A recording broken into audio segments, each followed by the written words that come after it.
Hi guys, welcome to the channel. In today's video, I'm going to show you how you can add photos in CapCut.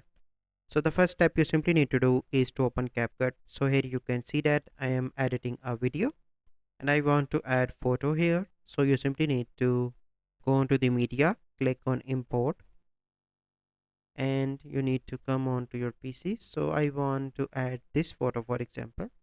Then you need to drag that and paste onto the video, and here is the photo. If you want, you can make it smaller by clicking on this scale or from here, and you can paste anywhere wherever you want in the video.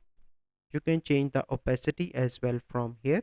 So I want this on here and for that specific period of time. So once you play a video, it will appear like this.